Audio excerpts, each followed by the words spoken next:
We'll now call this regular meeting of the Jacksonville City Council to order. I want to welcome all those who are in attendance this evening, also those the folks that will be watching us on G10 television. To begin the meeting tonight, we're going to stand for the Pledge of Allegiance led by Council Member Brian Jackson, followed by the invocation from our City Attorney.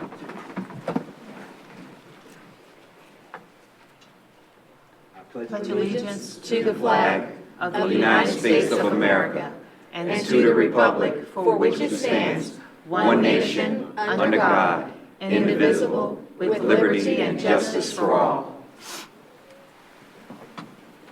Our Heavenly Father, we pause this evening to give you thanks.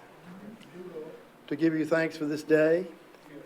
And as we look forward to Thanksgiving Day, we give you thanks for all the blessings and benefits that you so graciously bestow upon each of us and upon our city.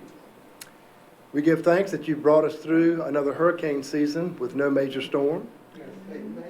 We give you thanks for our council in unanimity moving from a retired manager to a new manager and working together as they always do to serve our citizens and our citizens in the services that are required by them and by us as staff members. Remind us, Heavenly Father, that Thanksgiving is not one day, that we are called upon by you to give thanks each and every day for your blessings, for your guidance, and for your direction. We pray this evening, our Heavenly Father, for our service members who are serving us here and around the world, and for their anxious families. Give guidance this evening to our mayor and council. All this we ask in your holy name. Amen. Amen.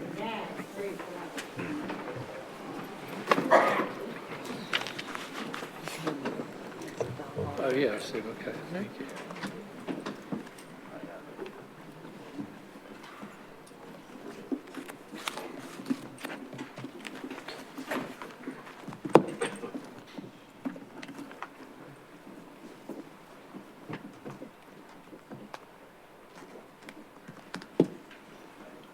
I do want to recognize a friend of mine. I just seen him come through the door there, Mr. Don Hardy, the mayor of the city of Kinston. I just saw you. Where you at, Don? On the front row, Mayor. There you are. Hi. Good to see you. Yes, sir. Thank you for coming.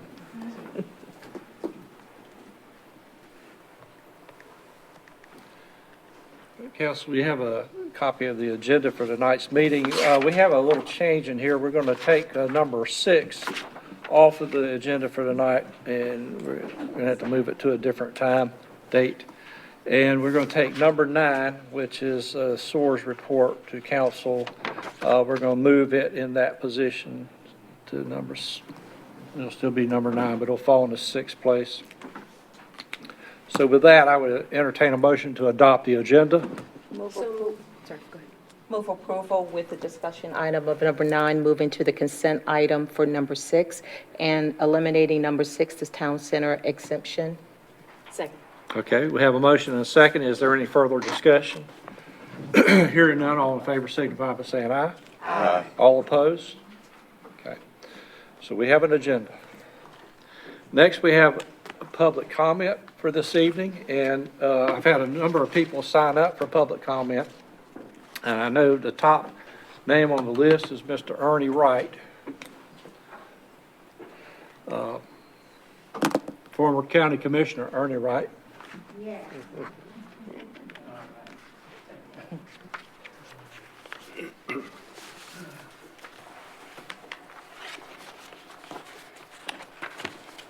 First of all, good evening to Mayor and Council.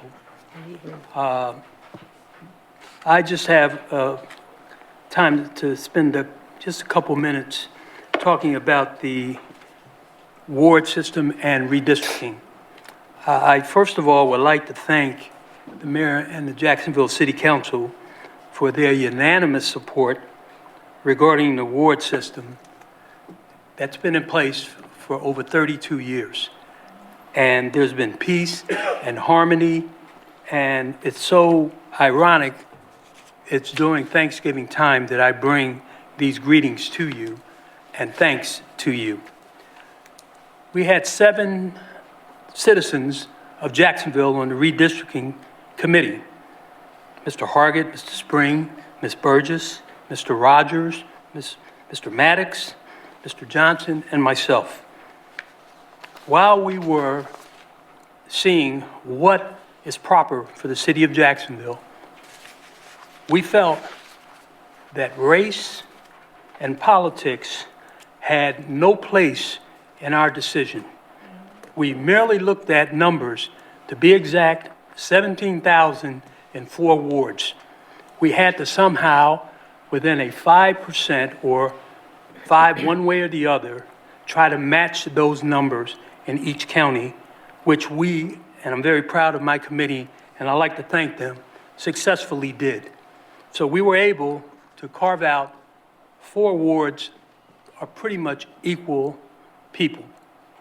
We didn't say equal votes because the Constitution says, and under 14th Amendment, equal protection of the law, says one person, one vote. It doesn't say you must vote. It is the prerogative of every American to exercise that right. So we wanted to put in place an equal number of people in an equal ward. So I want to thank once again the City Council for supporting unanimously the hybrid system and to implement the equal protection of the law. I will not go into detail about the lawsuit that has been filed, except to say, in my humble opinion, it is frivolous, it's causing disruption, and it causes discontentment. We are a city, and our goal and motto is to be peace and to be peaceful and to not cause disruption, but to live together as citizens of the United States. And I believe that being represented by Attorney Carolyn Mackey of Poynter and Spruill, which is one of the largest law firms in North Carolina, the city has made a good selection. I will conclude by saying we are very, very proud. We have a lot of support from people in our redistricting. And as everybody knows, redistricting is part of the Reapportionment Act that takes place, I think it was in 1929, that after every census, you have to go through this, after every 10 years. We did it for good cause and good reason, and we do not want 32 years of our hard work to go down in shame or rubble.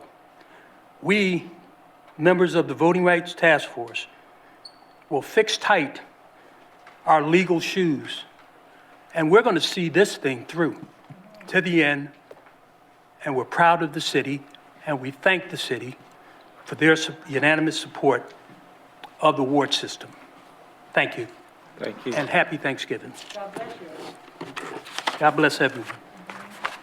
And thank you very much for your hard, diligent work as far as leading that committee, Mr. Wright. All right, so we have several people that have signed up for public comment. I know Mr. Wright was in the mix as far as, actually coming up with the wards, how they were apportioned, and I have to commend our committee that they did an excellent job. They worked hard, diligently, and followed the rule of law, and that is how it is with the city. That's why we unanimously approved what y'all did in that committee. Is there anyone that could add anything to what Mr. Wright said? Let me rephrase that. Does most everybody agree with what he said? Just see your hands if you agree with what Mr. Wright has put forth, and remember the effort that he's made, to get this done proper. I know Mr. Willingham out there, you were you were a big driver on this to begin with. You were on council, I guess, were you actually on council at the time of that initial 20, how many years ago was it? 32 years. 32 years. How time flies, right? Did you want to say something, Mr. Willingham? Since you're such a major player in this, in getting this done. It's interesting being on this side of the podium. But again, Jerome Willingham, 31 Kerr Street. We really appreciate that you all have forcefully stated that you're going to vigorously defend this litigation. Even if you take race out of it, the award system has brought local representation to our communities. And I think that you all would agree that having someone from those areas gives a different perspective.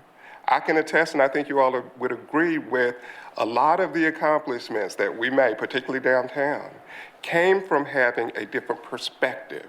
And that's all we're talking about. We're talking about diversity. And if you look at our system, I think it's a model. I think it's a model because you can compare any other board in the county. Nobody has had the diversity that we've had over the past 32 years. So I certainly commend you all, and we work with you.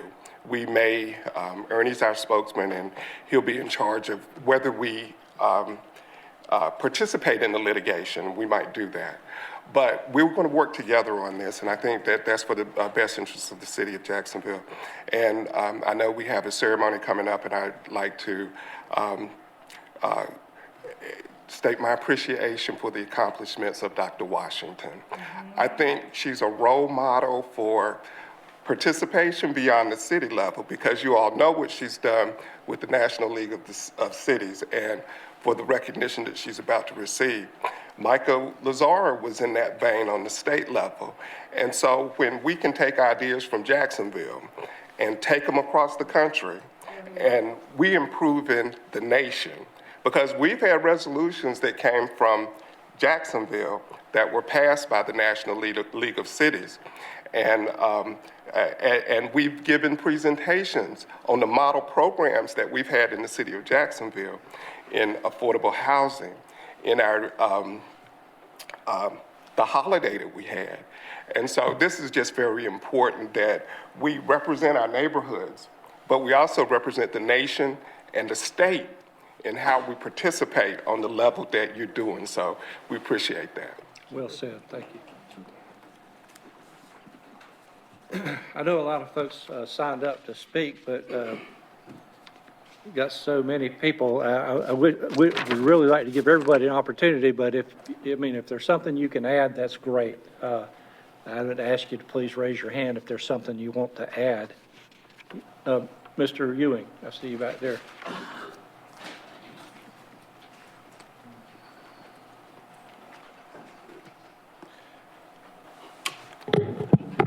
Thank you, Mayor. City Council members and citizens coming out. I'll keep it short.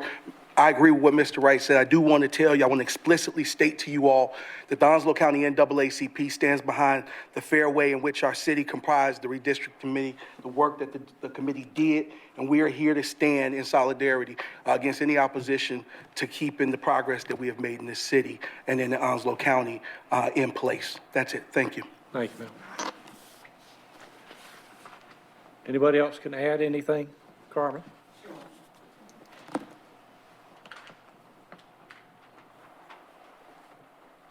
Good evening, Council. Good evening. Good evening. Thank you so much. Great. Let's respond back. I do want to commend the council for the work you have done. And I thank you so much for supporting this city and what you have done. But I would like to remind council, if I may, City Council, as you know, each of you are charged to promote racial harmony and racial representation and dismantle racial discourses. With that, racial injustice and institutional racism within the city of Jacksonville will not stand for the cities. So sometimes, what am I saying? Sometimes we have to be reminded of what we actually stand for. And maybe I don't have to remind you, but I just wanted to say that. But thank you so much. Thank you for supporting this litigation. And if anything I can do to help, please let me know. Have a happy Thanksgiving. Same to you. Thank you. Anybody else wish to add something? Okay. Thank you. Thank you very much. So we're going to go ahead and move on. We have an oath-taking ceremony tonight, and we have with us Judge Paul Hardison, who's going to administer the oath to Dr. Angela Washington, is on the North Carolina Military Affairs, and you'll be appointed as a regular voting member. Is that correct? Reappointed. Reappointed. By Governor Cooper. Okay. And if you will step down to the microphone. I can invite my family. Yes, sir. Yes, ma'am, you can. Yes. Yes, indeed. That's all right. So whoever wants to join me, come on up. I'm going to have my dear friend and colleague, Mayor Don Hardy from the city of Jacksonville, North Carolina. Mayor Hardy and I serve both on the National League of Cities Board of Directors, and actually we were elected together in 2018, and we are still serving on the board.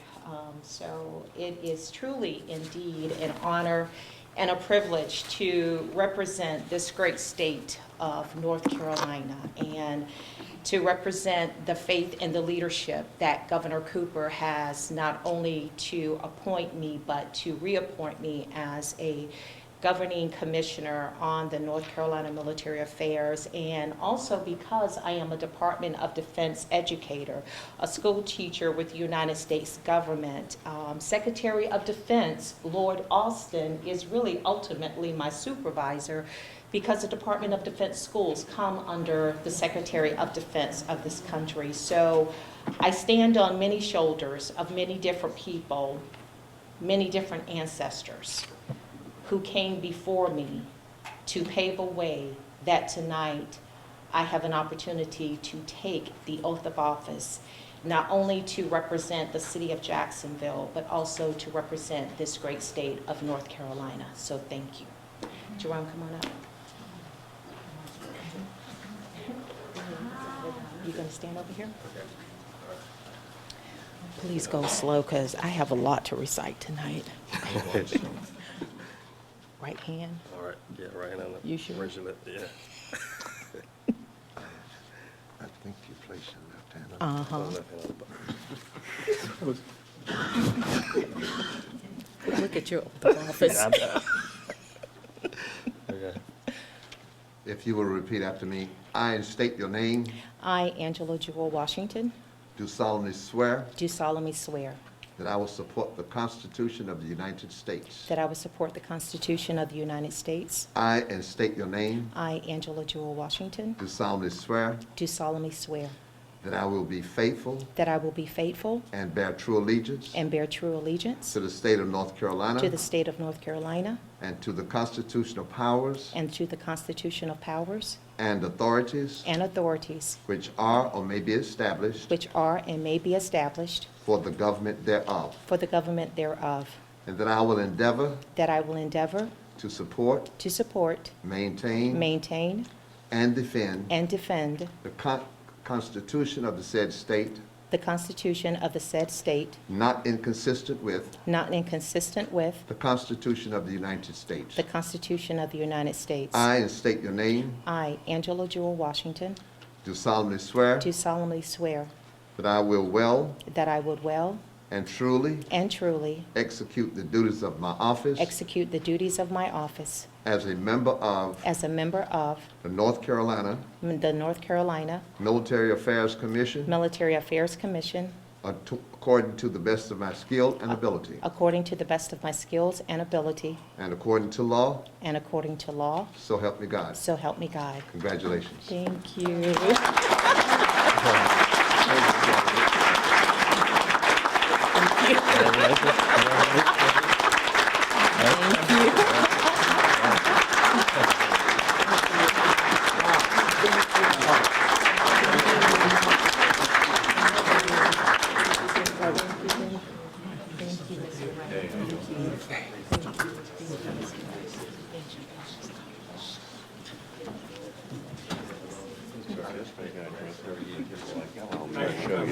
Yeah.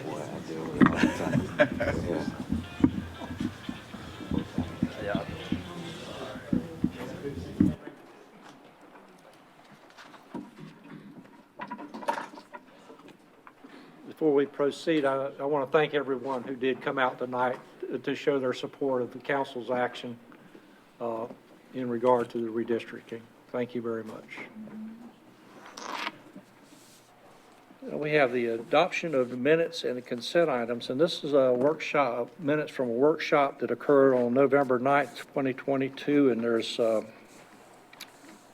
several consent items, 5 exactly. We need a motion. Move to adopt the minutes and consent items as named 1 through 5 and item 9. Have a motion and a second. Any further discussion? Hearing none, all in favor signify by saying aye. Aye. All opposed. All right, the first item tonight, we're going to go to number 9 here, and this is the SOARS report to council, reference to the opioid settlement funds, and Sherry Slater, Deputy County Manager, will be presenting this item. Sherry? Good evening, Mr. Mayor, members of the council. Thank you very much for the invitation to come and speak this evening on this very important topic. Cities and counties are bound by not only our geographical borders, but the rules of what we can and can't do. Unfortunately, the challenges that we face don't often follow those same rules. They get to do whatever they want, and opioids and the problem that we've had with opioids has certainly been one of those challenges that I'm pleased and honored to say we've worked together to combat in our community. The city and the county often don't get the best rap for working together, but certainly when the rubber meets the road, or when the chips are down, as they say, we work together very well to address the things that really impact our citizens. The SOAR committee is one of those groups that shows how well we work together. And for the viewing public who may not know what the SOAR committee is, that's our Strategic Opioid Advance Response, which is a team of citizens. It includes folks in the community like providers, city and county officials. It includes law enforcement, hospitals, as well as consumers of substance abuse and mental health services. And those folks have worked together to make a plan in our community for the opioid epidemic. As such, they were the perfect people to go to when it became apparent that we had to have some input from the community on the best way to spend the opioid-related settlement funds. So I want to give you just a little bit of a review. Can you hear me? Sorry. Yes. A little review of the funds and how that came about. As you know, we entered into litigation against pharmaceutical companies that targeted our community with prescription opioids, purporting that those were not habit forming and were not dangerous to the people that they were prescribed to. We know that that's not the case, and that our community was impacted very heavily by the prescription opioids. Because of that litigation, Onslow County will receive $10,587,639 over the next about 16 to 18 years. The city of Jacksonville will also receive $611,879. For us, that means somewhere around $600,000 a year on average the community will receive in order to combat the opioid epidemic. We also have signed on to a memorandum of understanding with the state Attorney General's office on how we will spend those funds and what we have to do with those funds. There are goals that must be met, and those goals are: we have to see a decrease in opioid-related deaths and opioid-related overdoses, and we have to see a reduction in opioid prescriptions issued in our community, which we've already seen. There are 2 options for how the money can be spent.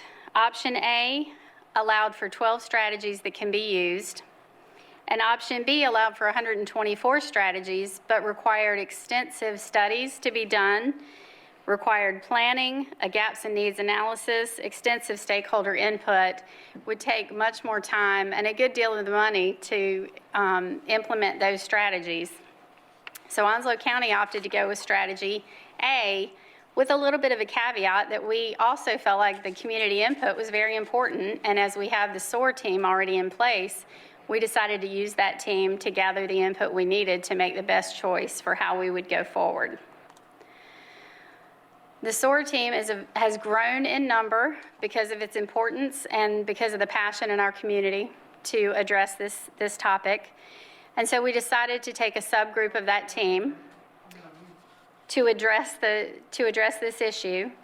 That group has met over several months. Data was collected and reviewed by the members of that team.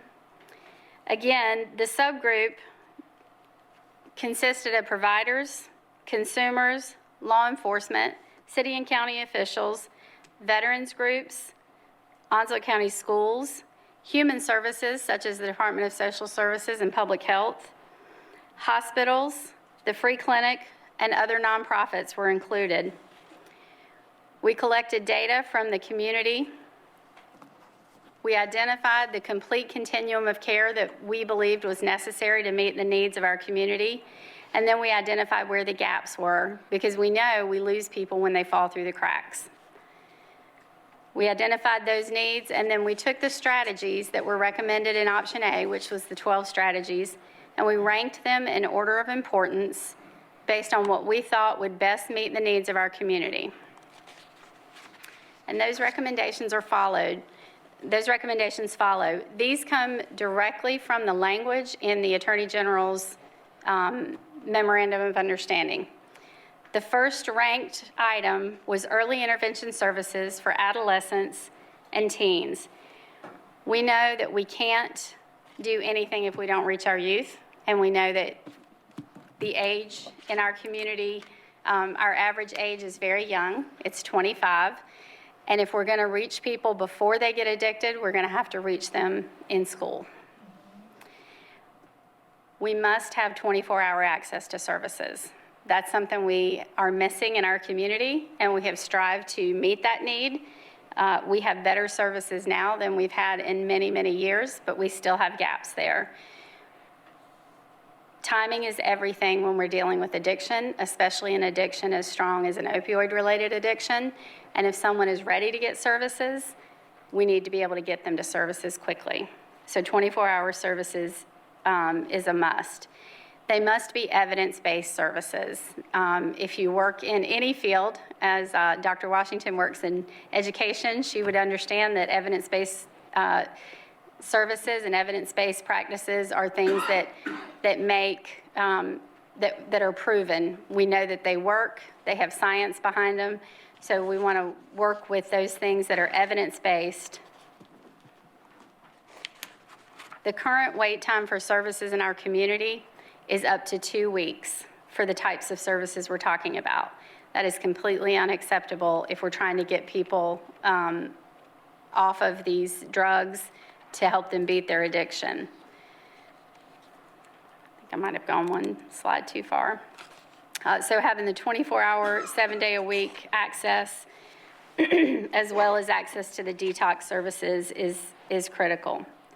An increase in safe and sober housing in Onslow County is necessary. We have a few safe and sober housing options in Onslow County, but the number of actual beds available is in the teens. So total number of beds is very low, and folks stay in those houses for months to years sometimes. So having 15 to 20 beds is not enough. When we had 8 overdoses over a 2-day period this weekend, 4 resulted in death. We also recommended expanding the Onslow Community Paramedics Program, which includes a very important part of our service, which is recovery, using peer recovery support specialists. Peer support is a program where folks who understand the addiction and understand the recovery process are able to work with those citizens who are needing to get through that process.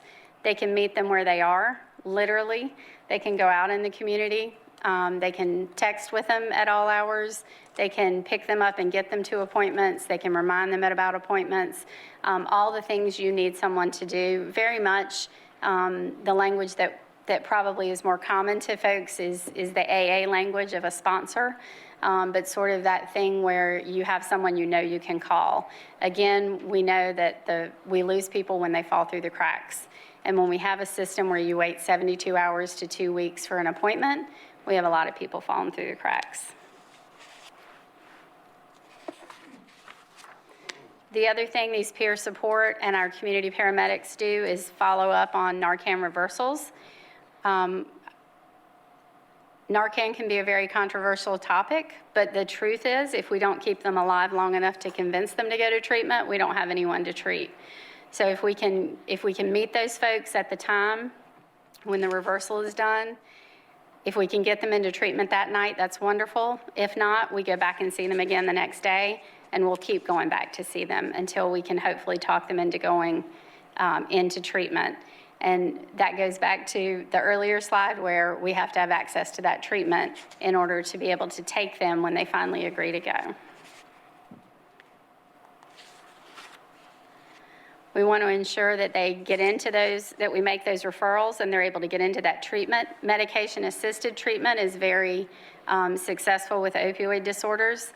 This is one of the things that our community paramedics are now able to do is to begin the medication-assisted treatment in the field.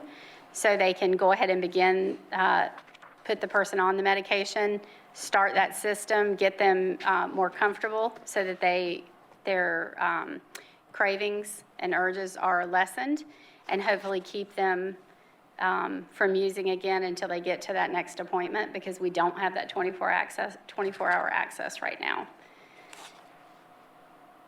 And we want to, I'm sorry, that I do not see, and I must be missing something on one of my slides, but the other thing we had was long-term sober housing recovery. So we do not have any long-term recovery here in Onslow County. We have our crisis center, as you're aware. I will say that in fiscal year 22, 40% of all of our substance users in the crisis center were there for opioid-related disorders. 40% of everyone in the crisis center that was there for any sort of substance use disorder was there related to opioids. So that's a huge number. And again, that's a 16-bed facility. So we need somewhere those folks can go when they get out of the crisis center, when they're ready for that long-term recovery. There is a facility opening in Wilmington, and we have staff going down there for a tour actually early next week. And hopefully that will work out. There will be 200 beds in that facility, which is 100 beds for females and 100 for males. And that's a very encouraging thing for us in our community. It's been a long time since we had access to that kind of service. The next steps is that staff will engage the identified services. Some of those we will do through contracts, and some we already provide similar services. We will expand upon those, such as with our community paramedics. The services that will be provided through contract, those contracts will be, they will include performance measures. Providers will have to provide data and regular reports so that we can meet our reporting requirements to the Attorney General's office. We're required to report to them quarterly on our outcomes. The other thing that is critical in this process and was important to the SOAR team that came up with these recommendations is that we continually evaluate our programs and the outcomes that we're seeing, and we make the changes to our programs that are required based on those outcomes. So we will not continue doing something just because we've been doing it. When we see what the outcomes are, if our needs are not being met, we will change the services that are being recommended until we are getting the outcomes we need. And hopefully, some of those outcomes will be so good that those services won't be needed and we can find other things to do. But we welcome your input. I'm happy to answer any questions or take any comments that you have. We will be seeking input throughout the process. And as we bring any of, from the county's perspective, as we bring any of the contracts forward to the Board of Commissioners, we will be addressing which of the goals and which of the recommendations in the report are addressed by that contract. So we will always be tying it back to the work of the SOAR committee as well as the Attorney General's MOU. Happy to answer any questions you might have. Council, any questions, Ms. Slater? Yes, I do. Yes, sir. Do you have persons that actually were prior addicted, people in recovery, that works on that SOAR team? We do, yes, sir. Okay. Also, when it comes to the funding process, will nonprofits will there be a grant process? So the county will use its regular procurement process for any service that we go out for. We put out, depending on the the different levels of expenditure or the type of service being requested, we do RFPs or RFQs, depending on what the how our finance and purchasing office tells us we're required to do it based on the service we're looking for. And so we will follow the regular county purchasing standards for all of the services that we seek. And so we do frequently receive proposals from nonprofits as well as for-profit businesses. They would be evaluated just as all of our programs are, yes, sir. Okay. Are we considering any harm reduction or putting Narcan in the hands of our citizens like Carteret County is doing? Have we thought about that? So harm reduction was one of the 12 strategies.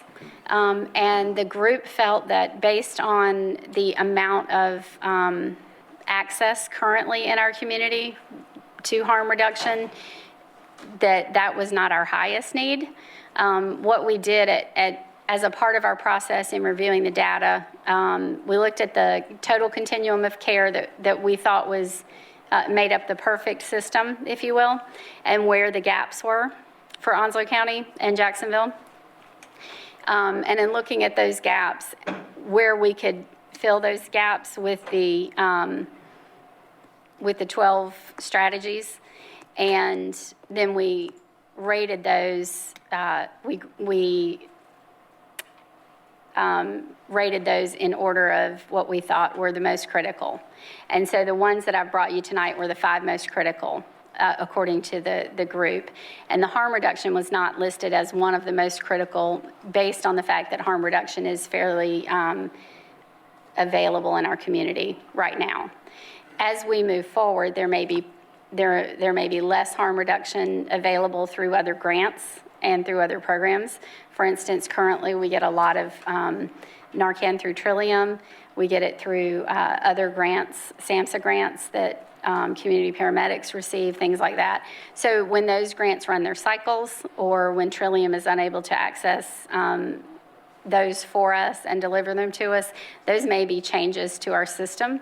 And it's one of the reasons we want to make sure we evaluate it annually, at least annually, I'll say, and that we are able to then pull funds to do that as we go forward.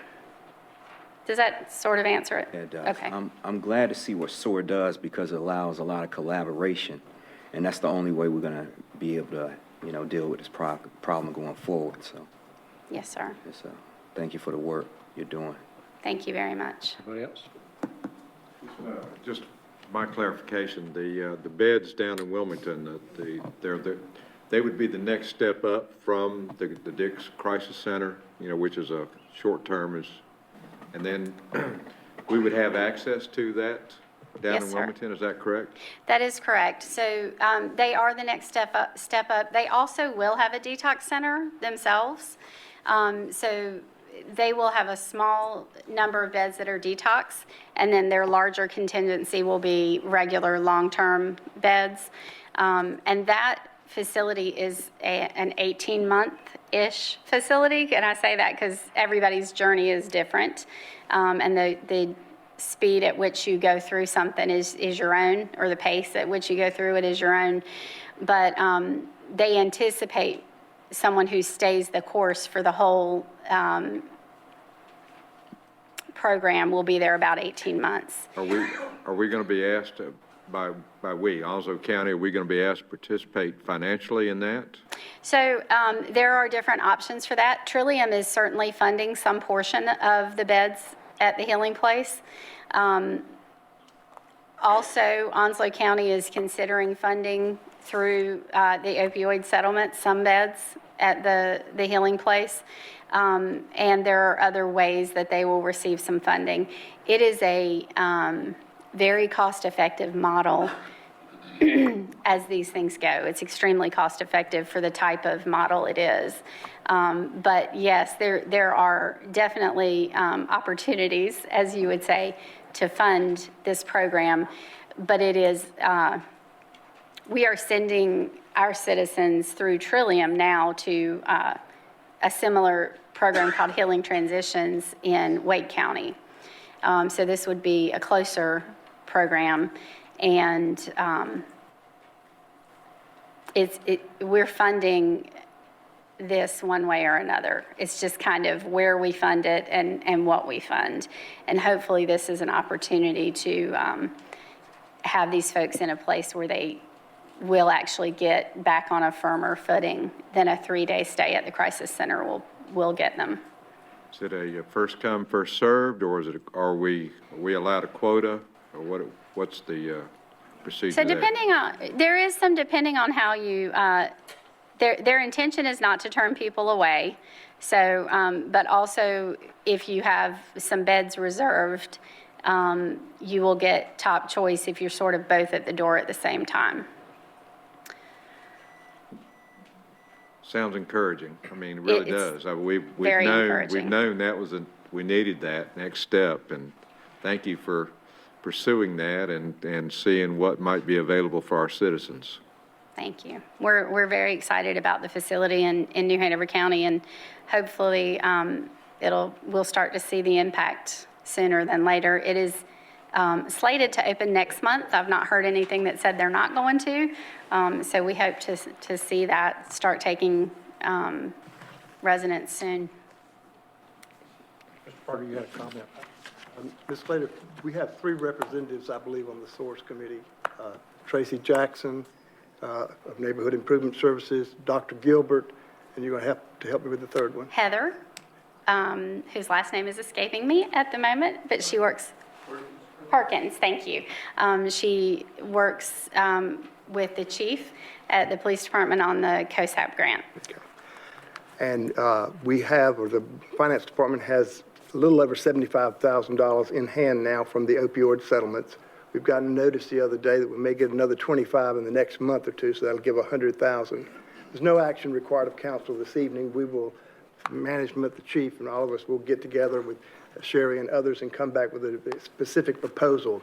There is, and I'm sure Sherry got it this week too, from the Attorney General's office, there's resolutions you have to have, et cetera, et cetera, et cetera. So it's got to be done in a very specific way, and we want to make sure that's done. And again, council will have full opportunity to discuss all the options that are available to spend this money in accordance with the guidelines that have been set down.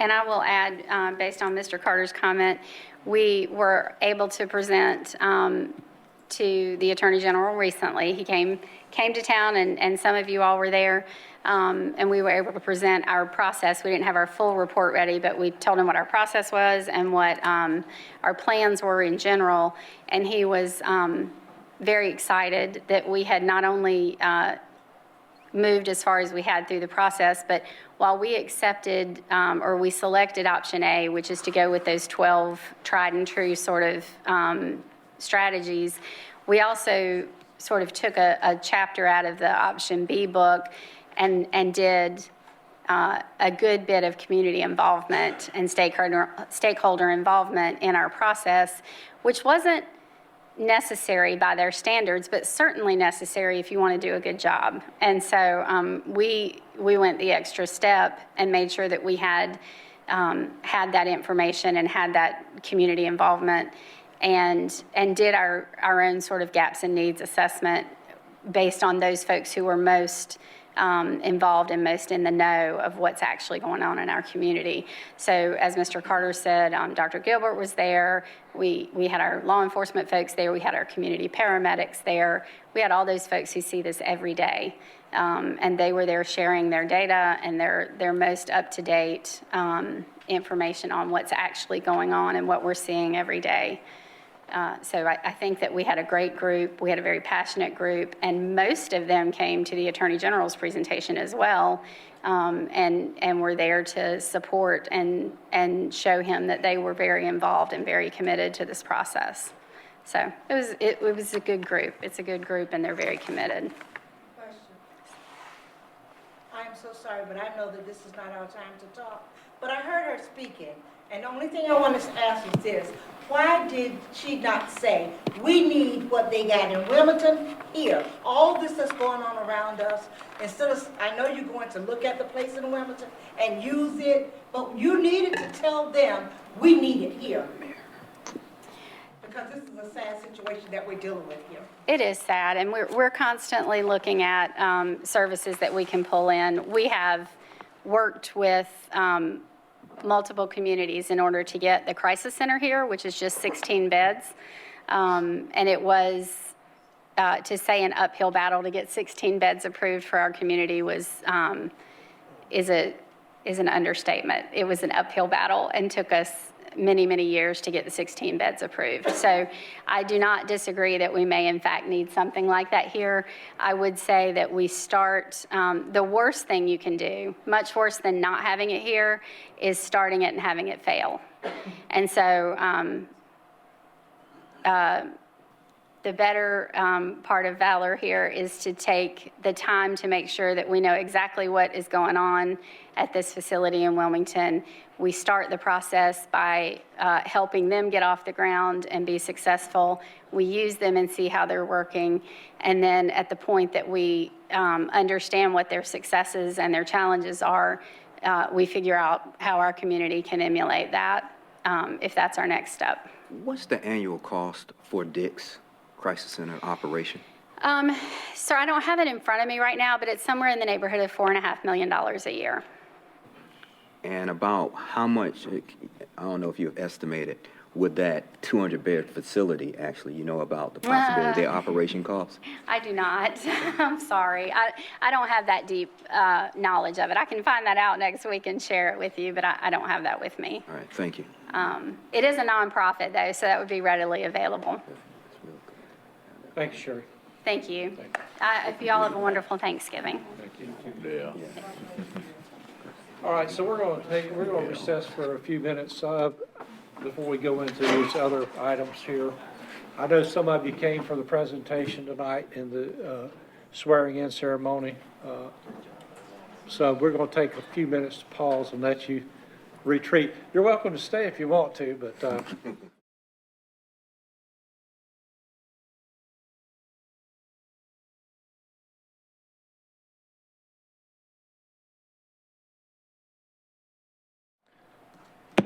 all right, we're going to go back into session.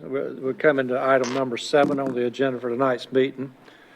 And this is for the sale of city-owned property and authorization for upset bid process for the 16.99 acres in Williamsburg recreation area. Mr. Carter is going to present this item. Thank you, Mayor and Council. A while back, I represented to you that we'd had someone knocking on the door who had an interest in this 16.99 acre tract of land. And I told you at that time that it was a recreational dedication. And what does that mean? It means in lieu of money that the developer of the Williamsburg development, the housing development there, donated this land in lieu of giving money into the recreational fund. And this was what that is.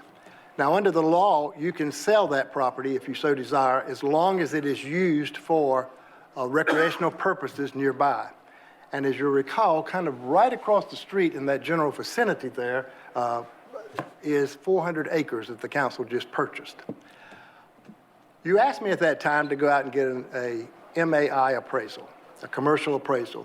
I did, and it came back at $400,000 because I told you that the tax value on that property was $169,900, and I did not think that that would be fair consideration for it. With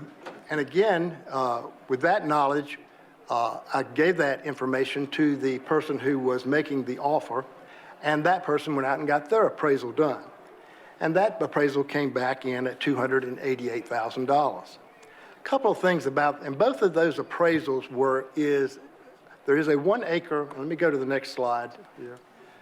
Right here in the left-hand corner, you can't probably see it, you may be able to see on your monitors, there's a blue spot. That is where you have a well site. And I'm going to talk about that yellow line in a moment. But the well site of both appraisals is cut out. So that would leave 15.99 acres of land to be sold, and these appraisals were done as if that were clear vacant land. Why are they different? They're different because they used different comps. They went in different ones.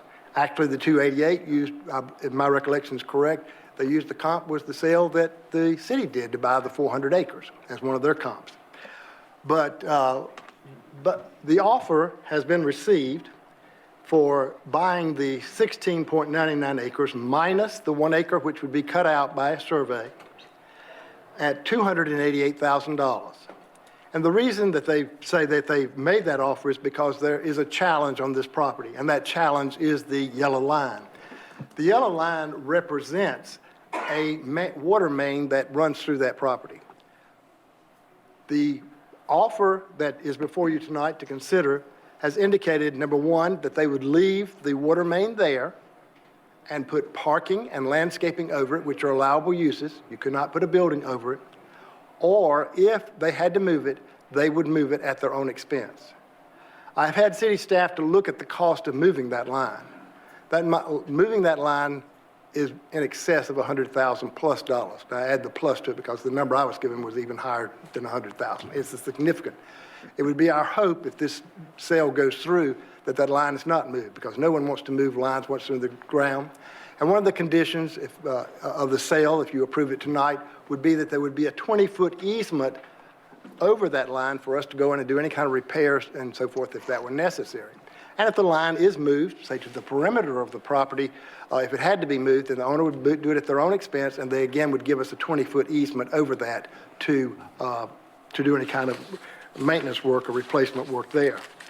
The offer again would be subject to the upset bid process, and that means that next week, if you approve this tonight, we would put an ad in the paper, a legal ad, a box ad as they call it in media, and they would actually say that this offer has been received, and if you want to buy it under the same terms and conditions, you can make an offer, and there's a certain amount you have to make it higher than that offer. It's just not $1, but a certain amount that has to be made.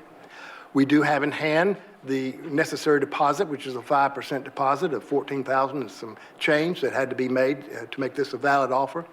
But at this time, Mayor and Council, we offer to you this on behalf of Ms. Elizabeth Elks, and I try to answer any questions that you might have.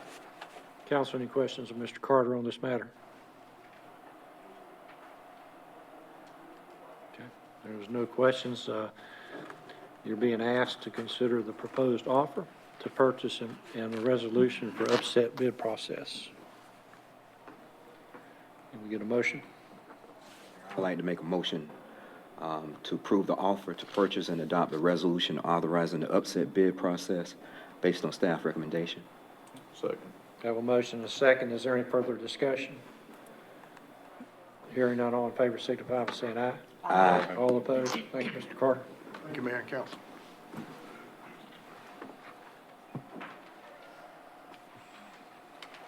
Next, item number 8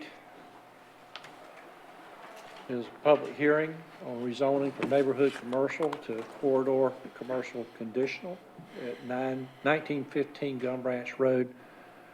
And Mr. Jeremy Smith, our senior planner, will be presenting this item. Jeremy.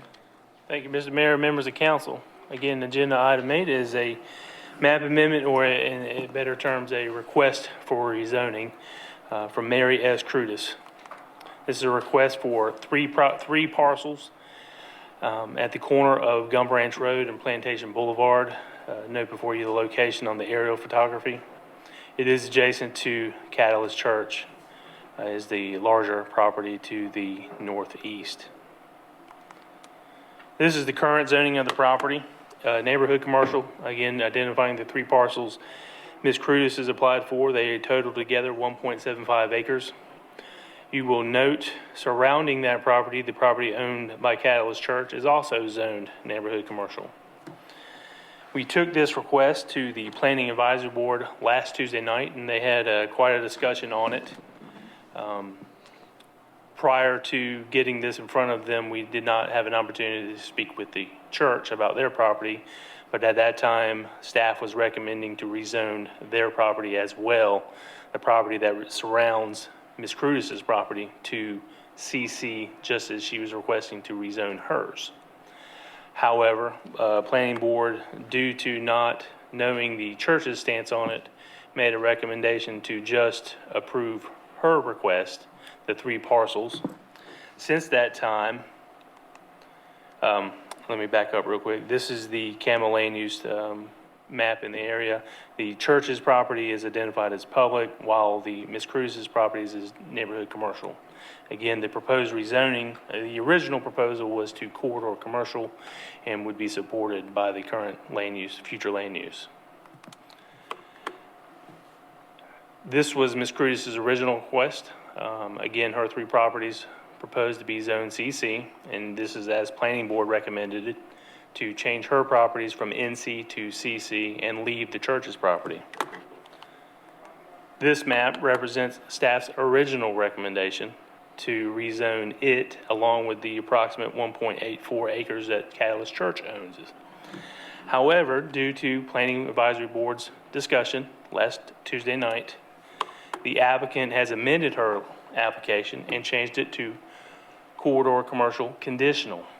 Her conditions that she's proposed is to prohibit drive-through facilities allowed in the CC district, to prohibit anything with gasoline sales, and prohibit the possibility of anyone requesting a bar, nightclub, or tavern on that property if it's successfully rezoned.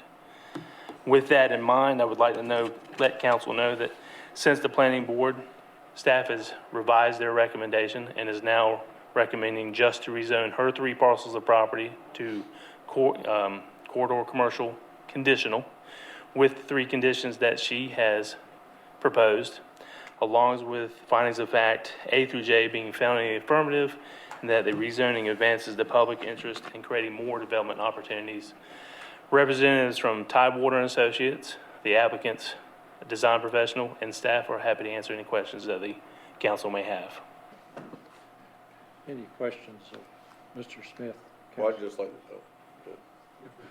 to say, because I sit on that board with the planning board for the liaison for the council, and I appreciate everybody working together from the private party to the church and to the city or everybody kind of getting together, because there was a lot of concerns, I think, at that meeting, for this, and thank y'all for addressing it and getting that stuff fixed and making it, I think, easy for everybody to work with. So, thank you. There's a required public hearing on this matter. Someone recess the council meeting, open up a public hearing in this matter. Jeremy, you say you had someone here to speak. Ms. Lloyd Morris from Tidewater is happy to answer any questions that you may have. This is a public hearing. Anyone wish to speak to this matter, and this matter only, please acknowledge by raising your hand. Council need any answers from the engineer? All right, you're being asked to adopt this. We need to close the public hearing. Oh, yeah, I better do that, hadn't I? We wouldn't want to keep it open, the public hearing, would we? Close the public hearing on this matter, reconvene the regular council meeting. You're being asked to approve the applicant's request for rezoning on the new rezone here. Mayor, I make a motion that we approve the rezoning request based on findings of facts A through J being found in the affirmative, and that the rezoning does advance the public interest by creating more development opportunities. Second. Have a motion and a second. Any further discussion? Hearing none, all in favor signify by saying aye. Aye. All opposed, motion carries. Thank you. Carries us up to number 10.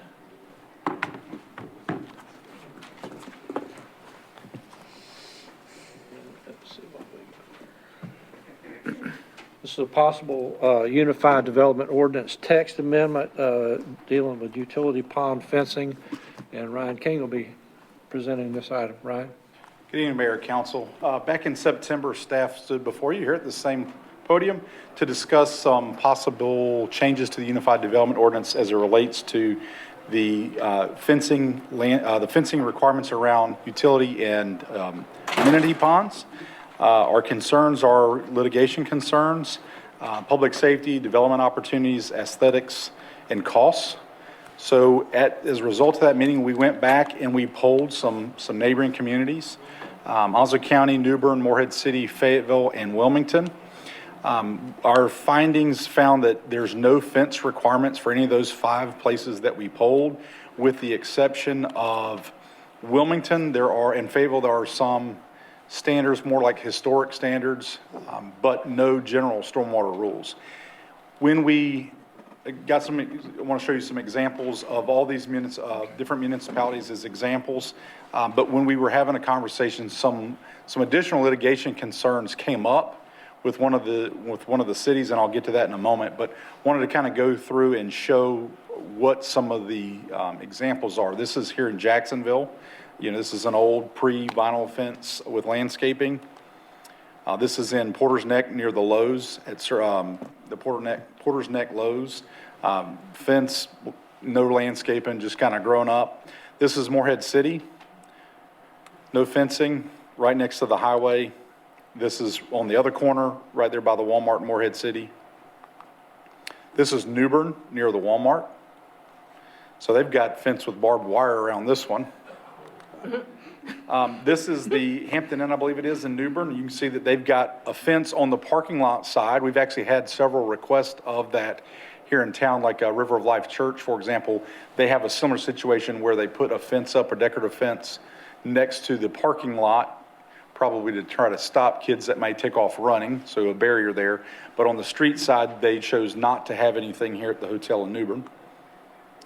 This is Jacksonville. This is in front of the Best Buy and the Dick's Sporting Goods and the Big Lots. This is our black vinyl coated fencing and quite a bit of landscaping that we require around this. This is Wilmington. Really nice, kind of made part of the development, just a nice look. Of course, beauty's in the eye of the beholder, but to me, it looks very nice. Once again, another Wilmington example. You have houses right across the street. Once again, Wilmington. This is New Bern. You got houses that back up to the stormwater device and houses across the street. And this is one of the things that I mentioned a minute ago is development opportunities. Right now, you could not build a development like this. This is in Leland, North Carolina. I think it's referred to as Waterford. Basically, these are stormwater devices that are also a water feature in their backyard. They've got docks, you can go kayaking, canoeing, etc. Because of our current standards, a developer could not do this because it would require a fence around it. So by having that requirement, we've eliminated a development opportunity. This is Fayetteville. You can see there's a nice trail and greenway down beside a water feature here. So we also looked at some costs. The vinyl coated fence was actually, I reached out to Mark McCluskey with the recent apartment complex on Blue Creek School Road. And based on the linear footage, it's $26.82 a linear foot for a black vinyl coated fence. The decorative fence was the Sandy Run Missionary Baptist Church, Mr. Lewis, actually. I got this number per linear foot from him. And you can see it is a little bit more expensive for the decorative fence, which is what we currently require if a amenity pond wants to be an optional fence for an amenity pond. We require that it be a decorative fence. And here's the example of the Sandy Run Church that they opted to install the decorative fence. So this was an option. This is the Walmart Neighborhood Market. Originally, they installed a vinyl black fence that was not meeting our standards, and they actually were part of the reason why we brought back the change to City Council because of their strong desire to have a fence. So in our research, we actually ended up talking with the North Carolina League of Municipalities, and based on a court case, Green versus the City of Winston-Salem, the legal representatives that we talked to had direct knowledge from that court case. There's concern about preemption. And what I mean by that is the state is the one that requires the stormwater rules. They're the ones that have the stormwater rules. We've adopted those, but fences are not required per those rules. So by the city requiring something contrary to their rules, there's some concern that we're opening ourselves up for litigation. So based on that, John, anything you want to add to that? Okay. Based on that, since they do not require fences, you know, we wanted to throw some options out there but with this preemption concern in mind, recommend that we eliminate the fence requirement so that the city would no longer require fencing. Then it's a matter of, is somebody allowed to put up a fence? If so, are we going to create standards like we've done with the amenity ponds, and that is to require decorative? So I've got, I believe there's 5 options here that I've created to try to let council provide some guidance to staff as it relates to this. And I've got another aerial photo that I'm going to show you here based on this, the top option, which is to kind of demonstrate that this is the out parcels along Western Boulevard. So you have Cracker Barrel. I guess you can't annotate it. Let's see if I can get it. Media, are you going to help me to where I can annotate it?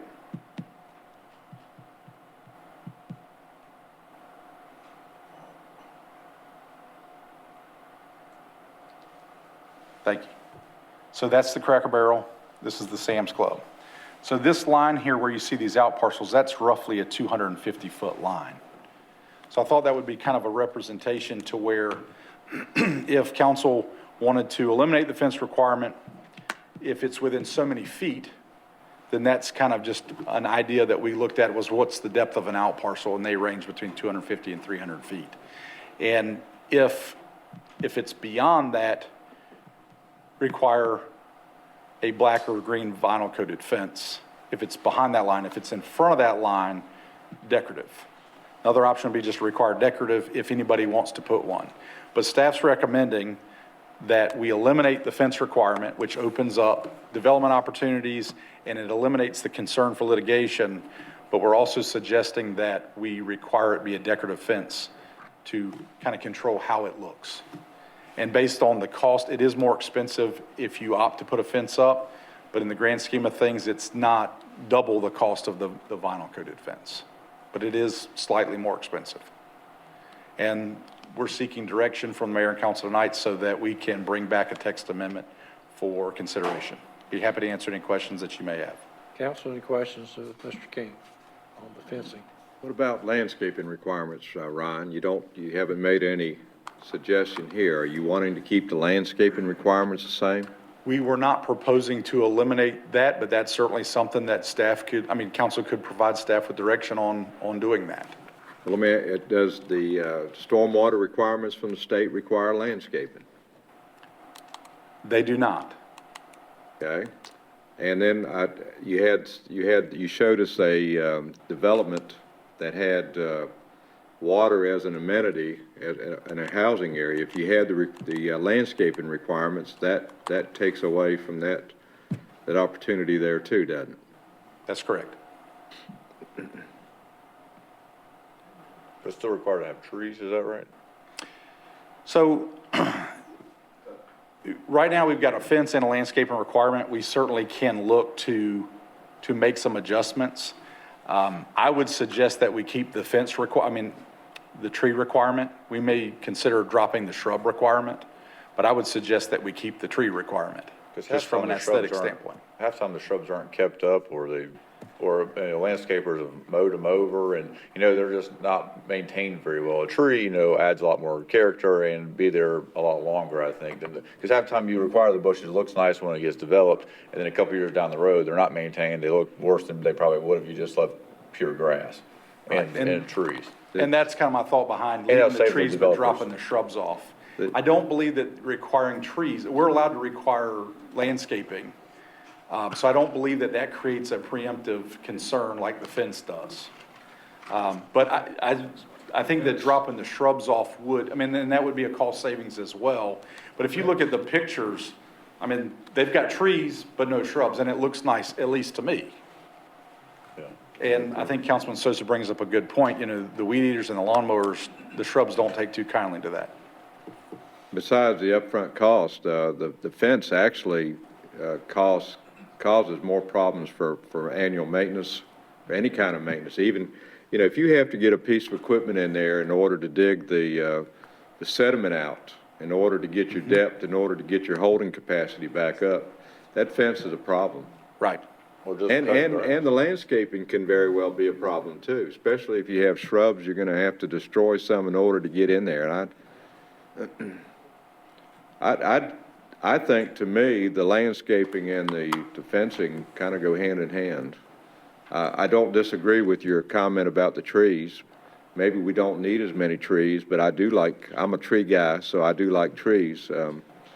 I just think that the fence ends up being an aesthetically unpleasing, unaesthetic pleasing, is I guess what I'm trying to say. In other words, it doesn't look nice eventually. I think Logan brings up a good point. So I'd like to see us perhaps look at eliminating the shrubs as well as the fence.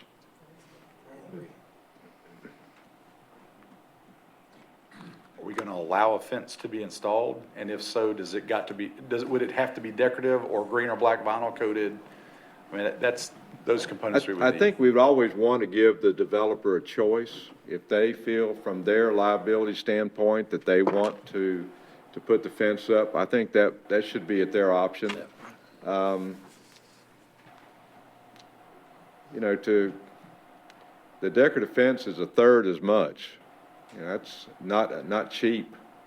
But since they don't have to put it up, I mean, No, they don't have to, I'm saying, but if we require that if they put a fence up, that it has to be a decorative fence, you know, we give them the option, do you want a fence or not? But if you want a fence, if we say it's gotta be a decorative, now we're costing them some money, and the decorative fence definitely looks better, there's no question. But I wonder wonder what that's gonna look like down the road. Now, the church may decide that they want to maintain that better than most of your businesses. Most of your businesses are not going to want to maintain a stormwater pond, especially when they're you know, if they're in a shopping center or a larger parcel where they're just one small piece of it. Nobody's really going to be interested in wanting to do anything with that stormwater pond. So I got mixed feelings on requiring a decorative fence. And maybe the cost trade-off is you're eliminating the shrub requirement. You know, that costs money up front, planting, and maybe that's the trade-off, is to eliminate the shrubs and for the decorative fence. It'll be viewed that way now, but it won't be viewed that way in a year. Touche, I know.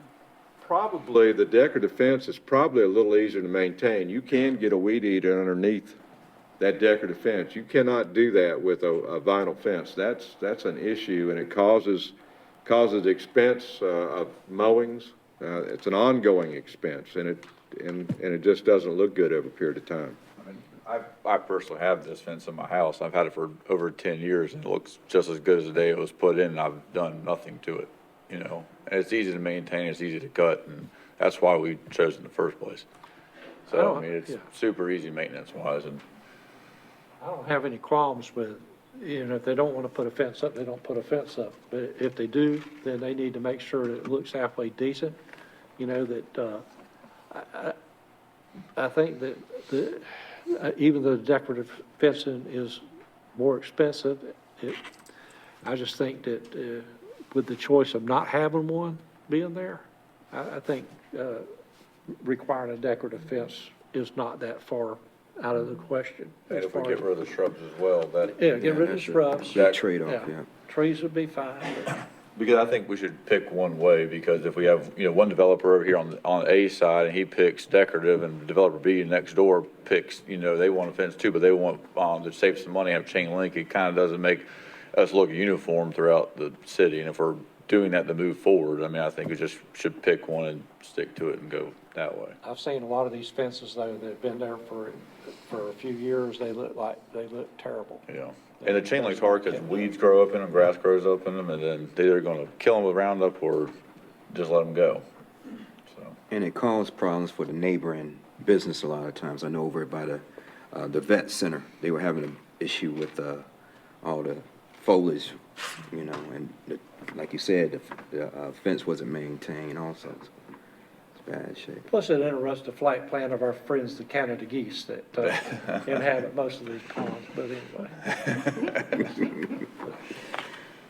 Council, what's your desire? There's a quick question about liability, though. If somebody does, a child or somebody happens to get in there and gets drowned, what's our legal liability? We would contend that this area of the law, stormwater regulations and so forth, is preempted by state, and there is no requirement for a fence to be around it. Having said that, if I am the business owner and it's on my property and I'm putting that, I have to make the call as to whether I feel like, you know, if I got a daycare center, I've got children, et cetera, because we're talking about fences that not all of them are going to be aesthetic utility ponds. Some of them are going to be utility ponds, which have a more direct slope. It's not a gradual slope because of trying to use the smaller amount of land and so forth. But I think, you know, our argument would be that the burden falls on the property owner to make that call as to what risk they want to take, that we're just following state standards. And as Brian has pointed out, everywhere else, and including to us to some extent with Lake Bittner, there are no fences and so forth. If you put a fence, it needs to be maintained, period. Yes. No matter what kind of fence you put up there. Now, how you go about holding people accountable for that, yeah, that's hard too. that's difficult. What about the fences that are behind businesses and farther, you know, the setback? There wasn't a specific footage mentioned, but, you know, X feet away from the street, maybe it's, you know, behind a business, obviously putting a decorative fence behind something where no one ever sees it That's a good point. is extra cost for perhaps no benefit. They probably wouldn't put one in the first place.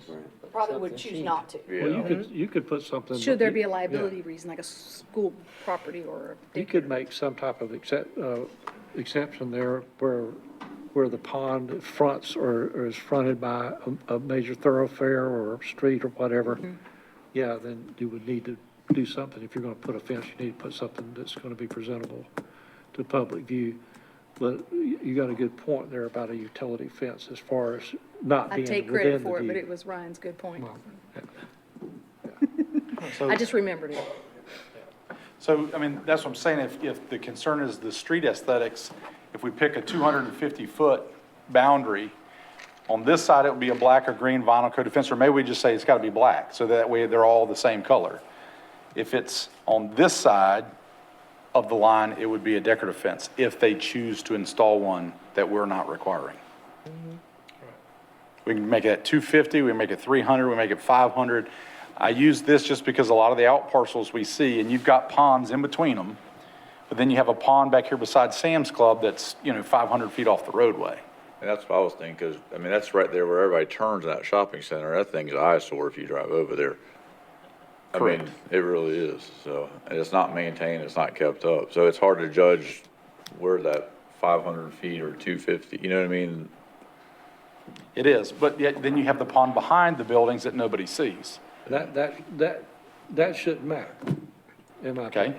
I mean, I guess from a liability standpoint, I mean, if it was that big of a liability, then the state would require them to be fenced all the way around, right? I mean, if it was that bad off, I would kind of think they would want to make it required for everybody, correct? I would not try to indicate what the state may or may not do. Well, that's why, I mean. I do want to point out that, because I think it's important for the public to know, there are many ponds that have been permitted in the city, some of these that we're talking about here, that have been permitted by the state.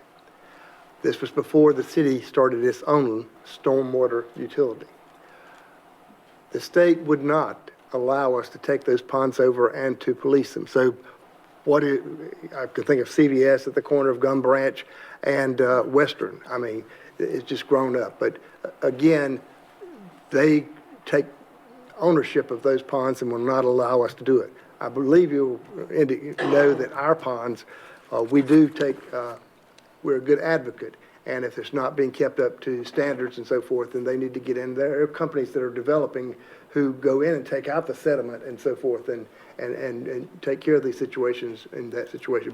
But it's kind of hard to look at your city when a lot of the ponds were permitted by the state and there's no maintenance upon those, but yet I think you'll find that the ones that are permitted by the city, we do an annual maintenance, there's a fee, et cetera, et cetera.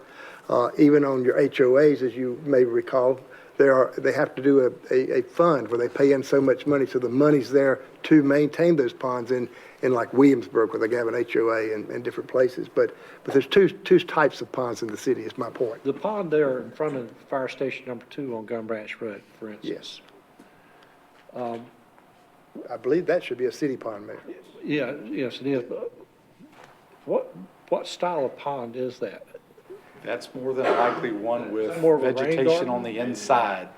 That's not just a wet pond, that's a bioretention pond, is I believe what they call that. So there's actually vegetation in there. Right, you don't see a pond, really. I mean, you see. That's growth. right. Yeah. And the main issue from what I understand is our water table is so high that it makes our sand filters more difficult to build here, and why we see so many wet ponds versus a dry retention area. Like you can go further west and you can see, literally looks like a dry detention pond in the middle of a parking lot between parking spaces. When it rains, it fills up and it seeps into the ground. It's because the water table is not so high. So we're kind of stuck with, unfortunately, wet detention ponds for most sites, and that's why we're going to see water in them. I think we're looking for some kind of guidance here, so we need to make a decision as to what y'all want to do. I'm very comfortable with removing the requirement for fencing and keeping the decorative closer to the streets for sure. I do like the option of it being, 250 feet back or whatever deemed appropriate, that there's an option back there for something that will last, maybe the black fencing. But. So if I can, Oh, and the shrubbery, yeah. Cutting the shrubbery out and keeping the trees. Keeping the trees will, thank you, keeping the trees will support the canopy, Tree City goals that we have. I think that provides what we need to draft an ordinance to eliminate the shrub requirement, to eliminate the fence requirement, require decorative fence. If you're in front of a certain line, go with decorative, a black vinyl coated fence if you're behind that line. I think that sums it up. I don't know if this is possible, but like say in this example here, is there a way, I know that one retention pond next to Sam's is over the 250, but is there a way we could, for something in that where you do see it, where it is visible, where something like that might require, but to say the part in the very back, I mean, sure, save some money, put a different type of fence. I have no problem with that. I just didn't know if those that are right there in the view would be possible. So you're talking about basically, is Yeah, there a just way some- to require in this kind of area? Yeah, just where it looks decent. I mean, if that's what I would think a developer would want that, but. We can try to draft some language If that's possible. that deals with that. I think the concern that just immediately, the most immediate thought is if Sam's developed first and we don't know where this building's gonna be, because it's vacant land, if they end up putting the building up here, it may be a non-issue. But if they slide it back here, we may not know that in advance. Correct. And I can understand that too, so. If you want to make it enforceable, you need to make it off of a thoroughfare rather than close to an access street or an alleyway or something. Yeah, dimension off the right of way. Otherwise, you're just creating a lot of unintended consequences and hard enforceable for y'all. That's I think we have what we need to prepare. right. Has anybody, if you look back through some of these photos that you showed us on these slides, it looks as though somebody actually has ordinances in place to govern this. I mean, have you looked at their ordinances? Yeah, we reached out and nobody's requiring the fencing, at least of the ones that we polled, which was the nearby communities. Okay, they're not requiring the fencing, but do they have requirements for if you do want to put fencing up? They do not. No? Well, Like I said, the exceptions would be Wilmington, Fayetteville, where it's more of the historic component. So like in downtown, you have to do a decorative. not necessarily on Western Boulevard. So you'll bring this back to us at Yes, some sir. point, a completed ordinance for us to review? Okay. I think you have your direction now. All right, thank you, Mayor, thank you, council. Thank Happy you. Thanksgiving. All right, we'll go to the reports. Oh, I'm sorry, we got the Commerce Grant Project Frontier. Sorry, sir. One more item. I'm sorry, I almost forgot you. Talk a little bit about that, please. Yes, sir. Good evening, Mayor and Council. Thank you for the opportunity to be here tonight. I want to give you a quick update on Project Frontier as part of hopeful consideration of a grant award from the NC Department of Commerce. So we'll start with the update, and then we'll talk about the grant at the very end here. For the folks in the audience and those at home, Project Frontier is, of course, the Jacksonville Business Park. It's between Gum Branch Road and Western Boulevard. It's about 40 acres off of, New Frontier Way is the road that runs directly through the center of it that you see there. And it connects to Williamsburg Parkway, which gives great access to both Western and Gum Branch. The current scope of work that's been authorized by council is first to look at a regional stormwater solution for the property. And the intent with that is to make it more appealing for private development. It's currently permitted as a low-density development, so anyone who comes in has to actually do their own stormwater design and permitting, which is somewhat of an impediment for somebody wanting to come in and do something quickly. The other piece of it, too, is to look at New Frontier Way, which is the road that I just described to you, goes through the center of the property, to give better highway access to the project by connecting to Gum Branch Road directly. And at some point when all of the construction process is done, pursue a shell building to be constructed by others. So since we talked last, we've been going through the due diligence process as well as design. And when I say due diligence, it's because the grants that we've been awarded thus far have certain requirements to them before we can actually go to execute and reimburse for cost. So we've completed a phase 1 environmental for the site. We're at about 95% on phase 2. We hope to have the final product there, hopefully tomorrow, if not shortly after Thanksgiving. The Golden Leaf grant requires that we do a historic and archaeological survey, and that survey has to be approved by the State Historic Preservation Office in Raleigh. All the field work has been done. We should have the report within the next couple of weeks, and once that's done, all that'll be left is to get approval by the folks in Raleigh. We're working on wetland delineation. Unfortunately, the delineation we had expired, but Wally's actually working with DEQ and the Corps of Engineers to kind of streamline that approval process. And once that's done, we should be able to wrap up full design. So that's what we've been working on. Give you a bird's eye view of our progress to date. What this shows is some of the engineering work that Tidewater and Associates has done for us, as well as some of the strategic planning that the JOED Building Committee did, given the information from Tidewater as well as their individual expertise. So you can see that we've got 2 stormwater ponds there on the property. Hopefully those won't have a fence around them when they're all said and done. The green hatched area is wetland. That's identified wetland. That's not necessarily permitted wetland. So again, we're going to wait and see what DEQ and the Corps has to say about that. But if you would focus on the area just above, and hopefully, yes, this is still on. So the main part of our conversation was looking at a future site for a shell building and also some additional development that has kind of been talked about just in passing, nothing firm on it yet, but so those are the 2 parcels that we're focusing on initially.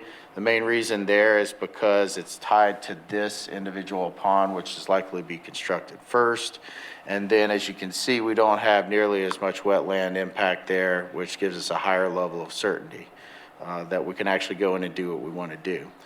Another thing that was suggested by the building committee, in addition to all the dimensions that you see for these individual parcels, the recommendation was to consider a future access point here, because as you can see, across the way from that power line easement, there is undeveloped land. And if in fact, when we're successful with this, one of the things that we might consider is whether or not the development could be expanded onto that adjacent parcel. Everything here on the bottom side of the screen is still, again, kind of up in the air as far as a subdivision standpoint goes, and that's because we're working with our engineering firm to determine what, if any, of that wetland area should be mitigated as opposed to conserved. So you can pay a fee, have wetlands mitigated, and of course it expands the footprint that you have available for construction. That's the basic concept as it sits today. So next steps, we're hoping to have the design complete, hopefully in December, but January at the absolute latest. We want to come back to you probably the second meeting in January and talk about the restrictive covenants that are on the property. So there were covenants placed on the property when it was originally set up as the business park. And one of the challenges that we have is that those covenants were intended to act as zoning, so to speak. So there's setback requirements, property dimension requirements, et cetera. And those actually conflict in a lot of cases with our UDO. And the question is, are they still really necessary? And so we're going to come back, give you a presentation on those as well as a recommendation on how to kind of streamline some of the land use regulation associated with the UDO and the covenants. Bid award in February, and then hopefully construction in March. It would be great if we could slide some of this right as far as the timeline goes, or excuse me, slide it left as far as the timeline goes. However, all of that's contingent upon the DEQ and the Army Corps approval, as well as the historic preservation folks. If they're able to approve sooner, we can do what we need to do sooner. But the good news here is we're making tangible progress. So looking at the current project estimate, this hasn't been updated in several months, but the reason is because our design isn't finished.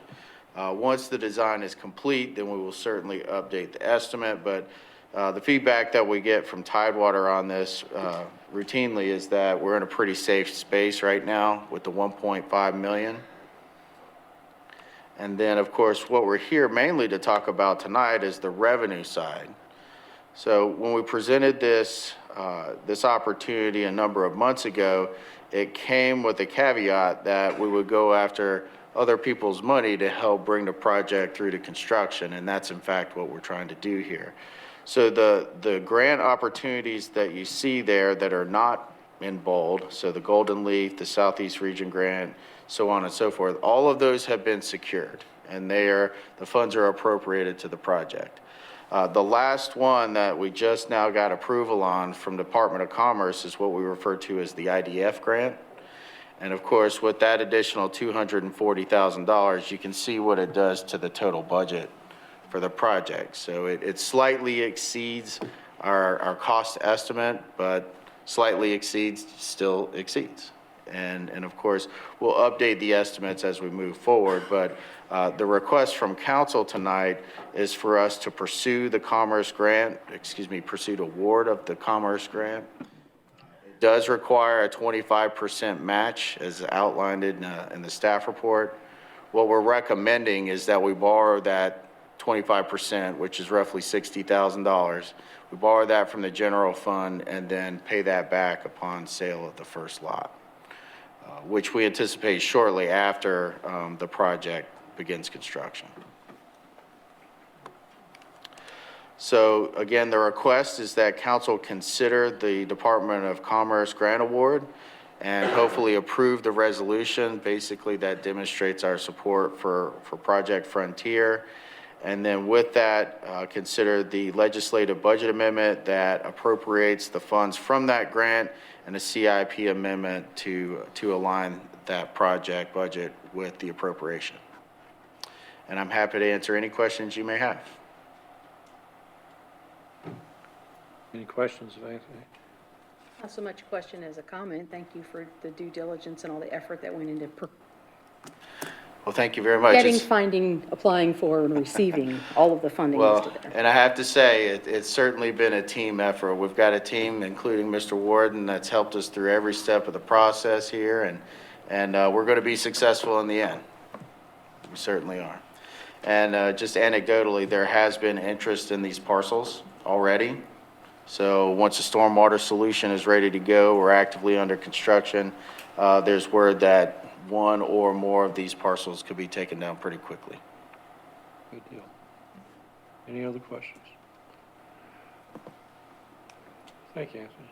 Thank you, sir. All right, Council, you're being asked to approve acceptance of the Department of Commerce grant award and also this resolution, the CIP amendment and budget amendment to advance Project Frontier.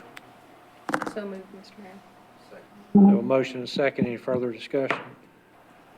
Hearing none, all in favor signify by saying aye. Aye. All opposed? Okay, good. I think that will really kickstart activity in that park. Like I said, we've already got some interested parties looking at it.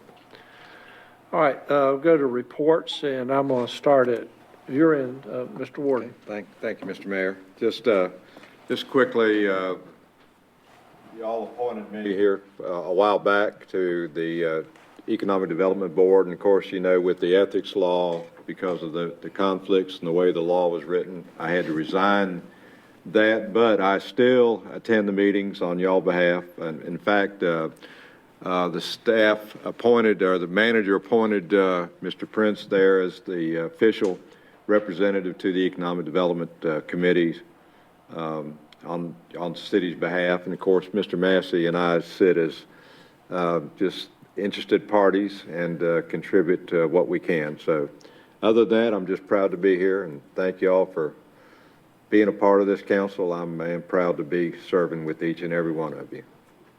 And I'm glad to see Mr. Willingham. I was very proud to serve with him. So Thank you for your service. Yeah. Councilmember Edwards. I would just wish everyone who's here this evening and everyone who's watching online or will watch later a very happy and safe Thanksgiving. This is a moment, you know, I'm a big Christmas fan. My apologies to my neighbors. It's all lit up already. But this is a great moment to pause and truly reflect for the things that we have to be thankful for, many of God's blessings that we enjoy every day, the community that we live in, the heroes that surround us on a daily basis, and our ability to work together and to make our community a better place every day. So spend a moment being thankful, enjoy time with your friends and your family, have a safe holiday weekend, and we will see you soon. Thank you. Dr. Washington. Yes, I have a report, Mayor. First, I would like to say with the month of Thanksgiving being the month of November being Thanksgiving, there are many things that the city of Jacksonville, this great nation, has to be thankful for. And I am most proud of our veterans that do their due diligence every year. So before I give my report with the North Carolina MAC, I wanted to take this opportunity and to say that to the veterans, including my father, deceased Private First Class Babe Ruth Washington of the United States Army, who was stationed at Fort Benning, Georgia, and completed 3 deployments during the Korean conflict. To my deceased brother, Sergeant Lemuel Washington of the United States Army, stationed at Fort Bragg, North Carolina, with the 82nd Airborne. And currently, my nephew, Army Specialist Isaiah Washington, stationed at Fort Hood, Texas, Communication Logistics. To our present and former members of the City Council who are veterans, to our present and former employees of the City of Jacksonville, to our current and present former citizens who are currently in the audience. Whether you are watching with us in person or via G10, near or far away, I want to take this opportunity to say thank you for your dedicated service to these United States, the great state of North Carolina, and the city of Jacksonville. So as I move forward as a voting commissioner with the North Carolina Military Affairs Commission, I bring before the council, and the city of Jacksonville bipartisan United States congressional legislation support along with the North Carolina General Assembly with regards to the mission with the state of North Carolina installations. Number one, military service members, both active, reserve, and guard, will receive a handsome 4.6% pay raise beginning fiscal year 2023. The Naming Commission, appointed by the Congressional Congress, have completed its process to name 8 Army military installations with historical ties to Confederate association. 7 have been renamed after individuals, and 1 has been renamed with a theme. After Congress appropriates the funding, as of January 1st, 2024, Fort Bragg will be renamed Fort Liberty. Fayetteville State University, Historical Black College and University, is the first HBCU and believed to be the first post-secondary institution in the state of North Carolina to offer 100% tuition-free internal assistance to military-connected students.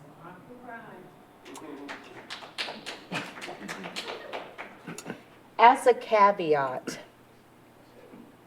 with regards to HBCUs in this country, in 1866, the 62nd and the 65th United States Army Colored Regiments levied their veterans' pay of $13 a month, along with the Missouri state legislatures, to establish the first historically black college post-secondary institution by veterans in these United States, known as Liberty University, which is currently located in Jefferson City, Missouri.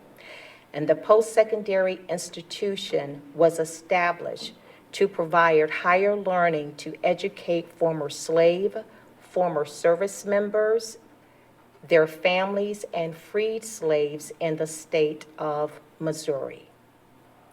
North Carolina General Assembly has codified, beginning 2021, which was last year, that any military person that retires and live in the state of North Carolina, their retirement will be exempted from North Carolina income tax.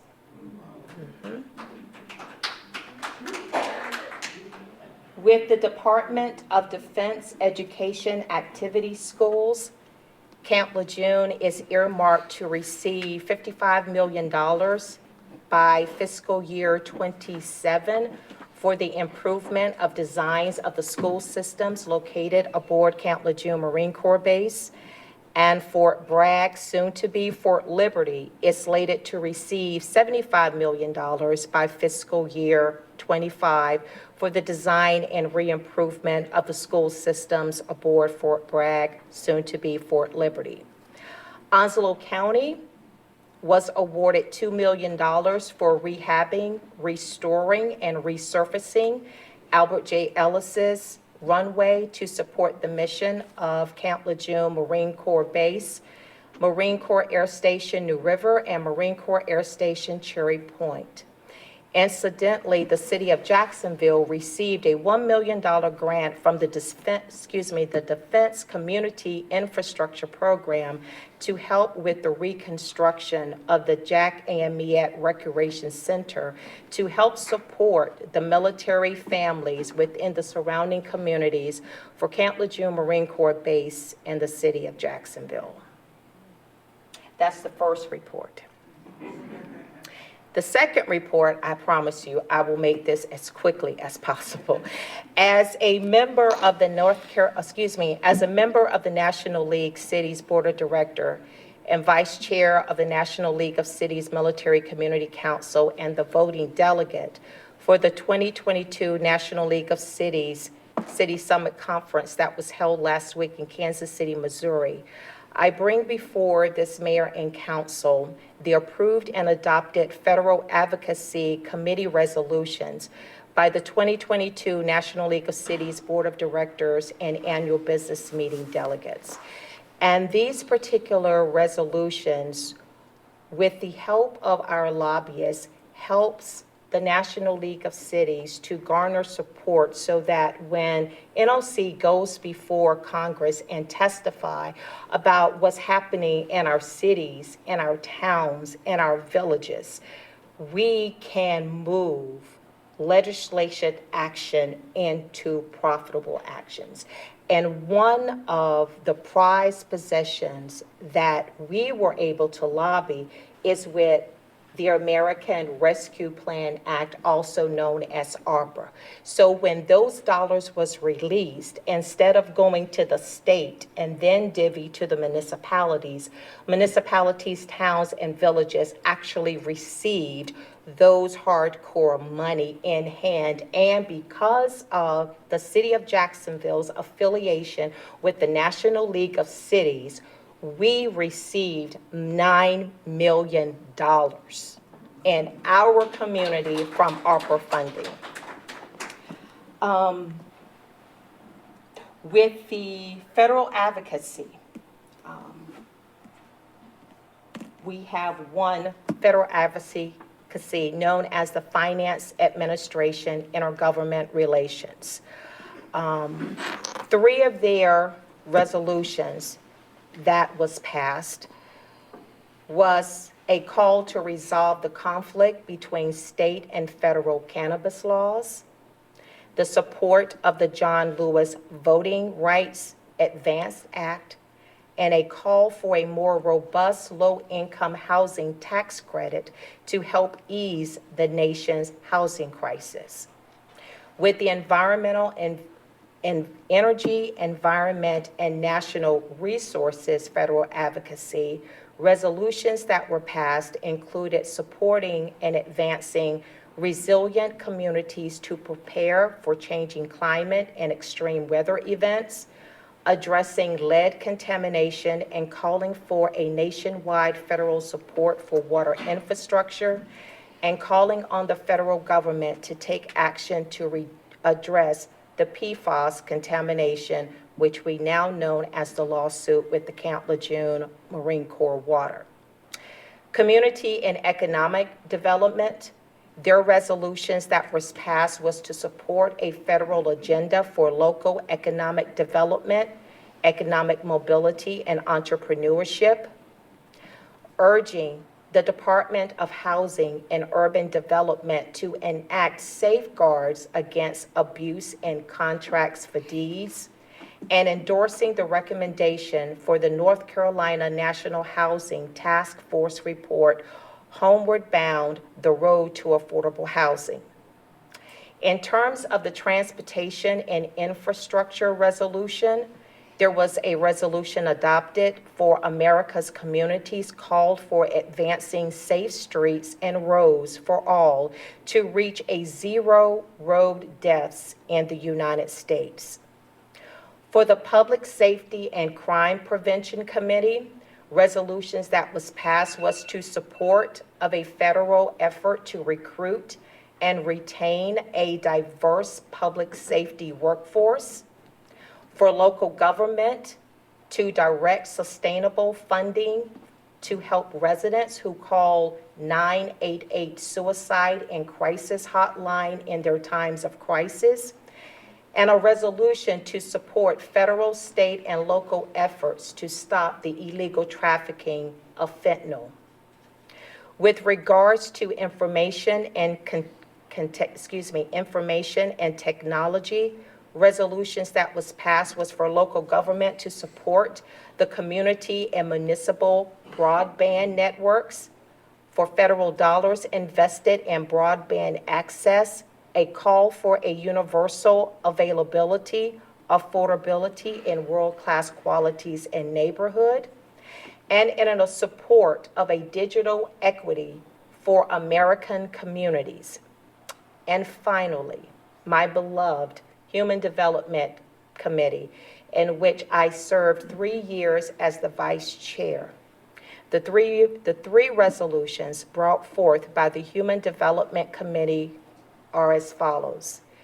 In support of action by the Centers for Disease Control and Prevention to study and address violence in America, to address systemic racism as a public health crisis, and to support the Equality Act to eliminate discrimination in all sectors of quality of life. Before I end my report, I want everyone in the listening audience to know that when the city of Jacksonville became a member of the National League of Cities, it really set the compass for us as a city to be able to network with other municipalities, other mayors, councilors, commissioners who are elected to the field of politics for the betterment of these United States cities, towns, and villages, in which we represent over 2 million individuals in this country. With that being said, it has truly been my honor to serve on the National League of Cities and to represent the city of Jacksonville. And with these resolutions, please by no stretch of the imagination believe that when the National League of Cities pass and adopt a resolution, it's just going to go stagnant. The city of Jacksonville should be proud because under the leadership of former council member Jerome Willingham, when he brought forth the resolution and talked about Freedom Day, honoring the 13th Amendment as a holiday in the city of Jacksonville, we adopted that holiday.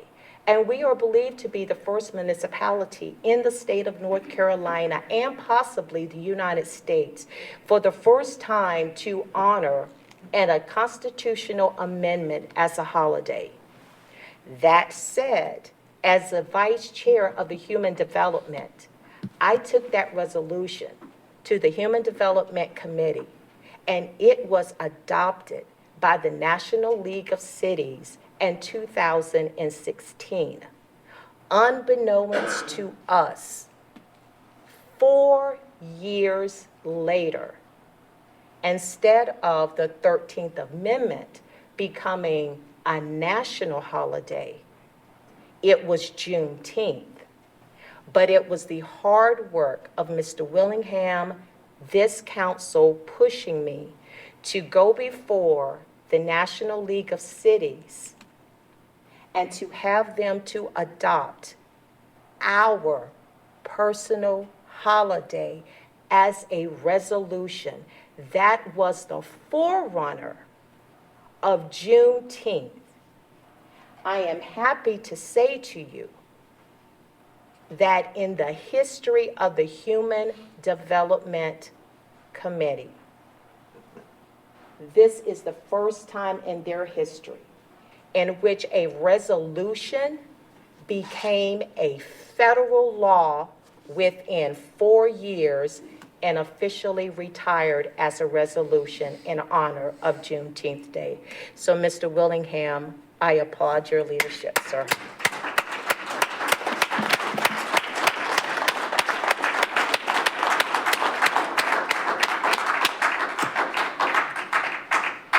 Don't allow the school teacher to become a politician. But thank you. Mr. Simpson. Well, I don't got much to say after all that. So, just happy to be here. I did attend the city or Christmas parade on Saturday, and that was a good time. So, there we go. Mr. Jackson. Yeah. I'm thankful to be serving in the city of my mother's birth. I'm thankful for those that came before me that allowed me to sit in this seat. I'm thankful because not only because of the way the lines was drawn, that I could serve my civilian community, but I could also serve my brothers and sisters in arms on board of Camp Lejeune. I'm just glad to be in the city that I love and that love me back. a report that I have from the National League of Cities. We actually had a chance to visit Americans Community Project that they have in Kansas City, and what they've done is take 49 tiny houses and created transitional housing for veterans. I spoke with them. They're working on other sites in the country, and they want to bring it here to Jacksonville, home of Camp Lejeune. So thank you for the opportunity. Happy Thanksgiving to everybody. Thank you, Mr. Jackson. I'll also echo what Mr. Sosa said. We had a very good turnout for the holiday parade that's put on by the Chamber of Commerce here in Jacksonville. But I want to give a special thanks to our city employees who really did a great job making it a success. I mean, they weren't involved in the planning. They weren't involved in, they don't get the highlights, but without them, that parade would have been a disaster. Especially with our streets, our sanitation, and our police were Johnny on the spot. They did a great job, and I want to personally thank them for that. And I want to wish everybody here and on G10 and anybody else that gets this message a happy Thanksgiving. Mr. Ray. I wouldn't want to skip Mr. Carter. Well, I was going to skip you. Mayor, I will draw attention to the Parks and Recreation flyer that was handed out tonight, and to anyone that's watching, if you want to get a copy of this, we have plenty of copies. This shows you the schedule for the fall and the winter, and there are a lot of quality events coming up. The next events that you'll see on our calendar, Mayor, we will have Winterfest, and that's going to be December 2nd through the 4th. With Saturday being the big day, and then on the same day as our council meeting, which is December 6th, after the council meeting, if you come to the council meeting, you can follow the mayor and the council down to the official tree lighting that will occur as soon as the council meeting's over. So if Mr. Carter has a long presentation again, the tree lighting will be delayed, but otherwise we will be there promptly so that everyone can come and celebrate, Mayor. So those are events that will occur before our next meeting, so encourage everyone to get out and check out the calendar events and to be at Winterfest and for the tree lighting.